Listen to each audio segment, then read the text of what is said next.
Hi అండి. నమస్తే. నేను మీ సునీత. వెల్కమ్ బ్యాక్ టు అమ్మ చేతి వంట కిచెన్ అండ్ వ్లాగ్స్. ఈరోజు వీడియో వచ్చేసి పీనట్ చిక్కీ ఎలా చేసుకోవచ్చు అనేది చూపించబోతున్నాను. బయట కొన్నట్టే పర్ఫెక్ట్గా స్టిక్కీగా లేకుండా చక్కగా క్రంచీగా రావాలంటే ఎలా చేసుకోవచ్చు అనేది టిప్స్తో సహా షేర్ చేస్తున్నాను. పీనట్ చిక్కీ చేసేటప్పుడు చాలామందికి పాకం అనేది కరెక్ట్గా రాదు. పాకం కరెక్ట్గా లేకపోతే పీనట్ చిక్కీ స్టిక్కీగా అయిపోతుంది, పంటికి అతుక్కపోతుంది. సో అలా కాకుండా పర్ఫెక్ట్గా ఎలా చేసుకోవచ్చో, పాకం ఎలా పట్టుకోవాలనేది క్లియర్గా చూపిస్తున్నానండి. ఇక లేట్ చేయకుండా వీడియోలోకి వెళ్ళిపోదాము. ముందుగా స్టవ్ పైన మందంగా ఉండే కడాయి పెట్టుకొని 1 కప్పు వేరుశనగ గుళ్ళు తీసుకోండి. ఇది మనం రెగ్యులర్గా వాడే కప్పు కాదండి. మనం రెగ్యులర్గా వాడే కప్పుతో 2 కప్పులు ఉంటాయి. అన్ని మెజర్మెంట్స్ కూడా ఇదే కప్పుతోటే తీసుకోవాలి. ఇప్పుడు మంటని లో ఫ్లేమ్లో పెట్టుకొని దోరగా ఫ్రై చేయండి. మంటని ఎక్కువగా పెట్టుకొని ఫ్రై చేస్తే గింజ లోపల దాకా వేగదు. అందుకు లో ఫ్లేమ్లో పెట్టి వేపండి. కనీసం 10 నిమిషాల నుండి 15 నిమిషాలు పడుతుంది.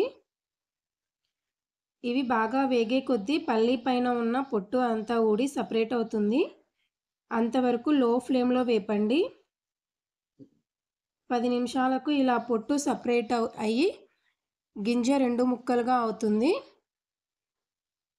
ఇలా ఎప్పుడైతే అనిపిస్తుందో ఇప్పుడు స్టవ్ ఆఫ్ చేసి వీటన్నిటిని ఒక ప్లేట్లోకి తీసుకొని వీటిని పూర్తిగా చల్లారనివ్వండి. ఇవి చల్లారేలోపు మరొక పెద్ద ప్లేట్ తీసుకొని 1 టేబుల్ స్పూన్ నెయ్యి వేసి ప్లేట్ అంతా కూడా బాగా అప్లై చేయండి. అలాగే ఇలా ఫ్లాట్గా ఉండే ఒక గిన్నెను తీసుకొని దీనికి కూడా కొంచెం నెయ్యి అప్లై చేసి ఈ రెండింటిని పక్కన పెట్టండి. ఈలోపు పల్లీలు అనేవి పూర్తిగా చల్లారిపోయాయండి. ఇప్పుడు ఇలా చేత్తో కొంచెం స్క్రబ్ చేసినట్టు అంటే చూడండి ఎంత బాగా పొట్టు అనేది సపరేట్ అవుతుందో. ఇలా చేతితో అనడం ఇబ్బందిగా ఉంటే ఇలాంటి ఫ్లాట్గా ఉండి ఒక గిన్నెతో కొంచెం లైట్గా ఒత్తుతూ పప్పును 2 ముక్కలు చేస్తూ పొట్టును సపరేట్ చేయండి.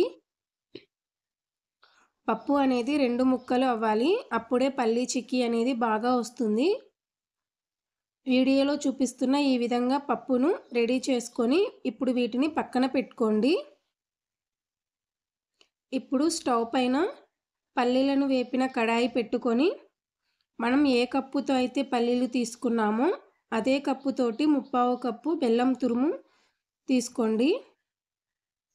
ఇప్పుడు 2 టేబుల్ స్పూన్ల వాటర్ వేసి కలుపుతూ బెల్లం అంతా కరిగేంత వరకు ఉడికించండి.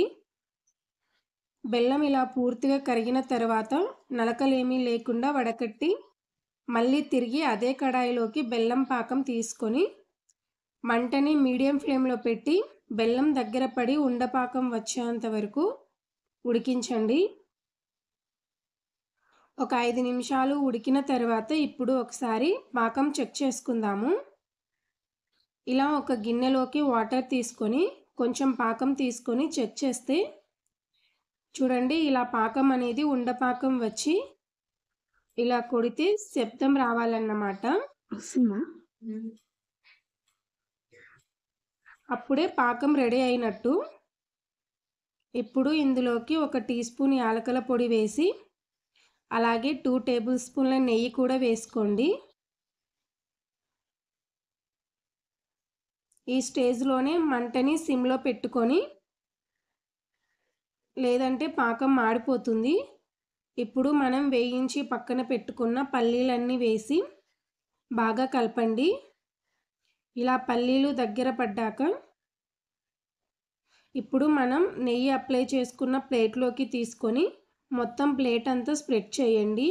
ఆ వీడియో క్లిప్ అనేది మిస్ అయ్యిందండి. ఇలా స్ప్రెడ్ చేసుకున్న తర్వాత పూర్తిగా చల్లారనివ్వండి. ఇలా చల్లారిన తర్వాత ఎడ్జెస్ని అన్నీ కూడా చాక్తో కొంచెం లూజ్ చేసి ఈజీగా ప్లేట్ నుంచి సపరేట్ చేయొచ్చు. ఇంతేనండి.